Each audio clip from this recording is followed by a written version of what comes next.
Welcome back. We're talking about what to do when the big bad chain store moves in down the street. Folks, I think Jennifer is asking the following questions. Number one, how do I get my customers back? Number two, how do I get to know my customers better? Number three, what off-the-wall things can I do to advertise and promote my business that the big bad chain store can't do? Robin, you've been living with this business for a while now. Are we overlooking anything here?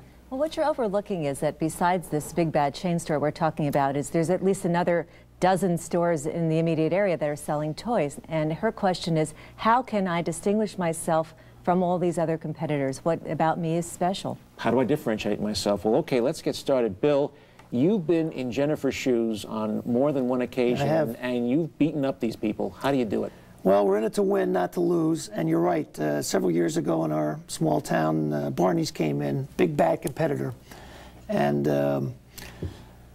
carried a lot of the same merchandise. It actually, Cliff, forced us to sharpen our pencils to no end. We knew we had to raise the bar higher and higher and higher. Raise the bars in customer service satisfaction. And what does that really mean? That means whatever you as a customer might think is good customer service, we knew we had to go beyond to beat Barney's, because they had a lot of bigger things behind them that our small little company relative to them had.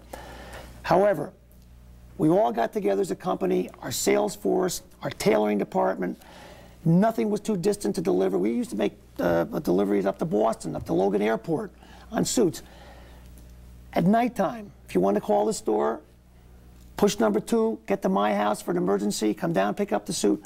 See, Barney's could never begin to understand that. When you get too big, they just forgot the great little small things that really make you grow. That's the thing I think people forget. Goliath always has a vulnerable spot. In the biblical story, it was his forehead. Achilles had his heel.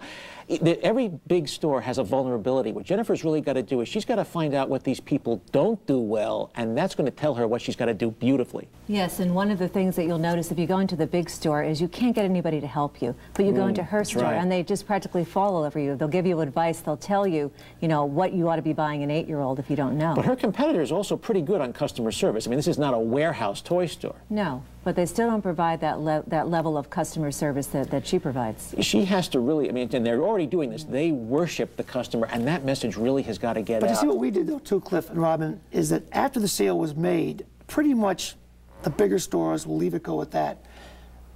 I mentioned before profiling the customer, getting information about the customer, where they live, what's their phone number. You have to ask them. You ask permission.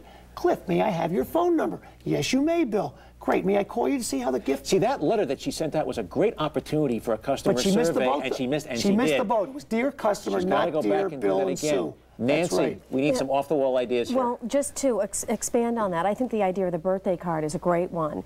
One other idea that I would suggest is that she have a monthly birthday party. It's a great idea. And get somebody to provide a sheet cake with all the fixings of plates, papers, etc.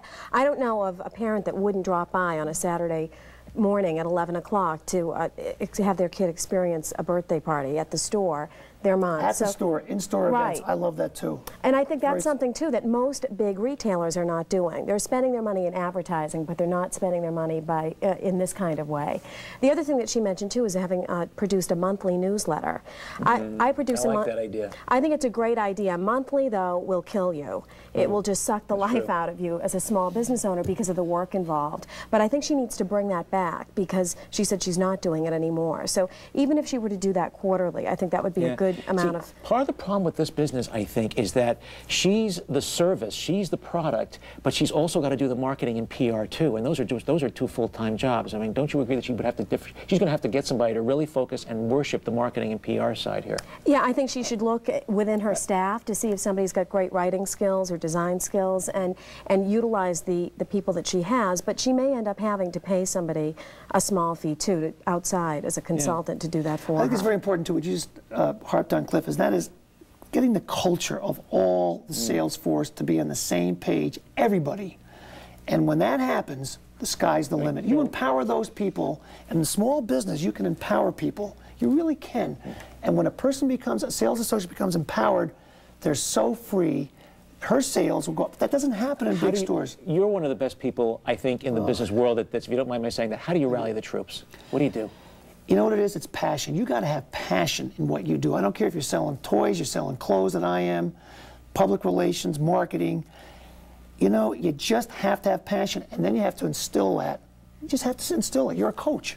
What you are as a coach. Bill, you also mentioned that you give permission to your employees when we were talking off They are totally empowered to do whatever they want for their clients. And by the way, Cliff, if the sales associates don't get it, get rid of them.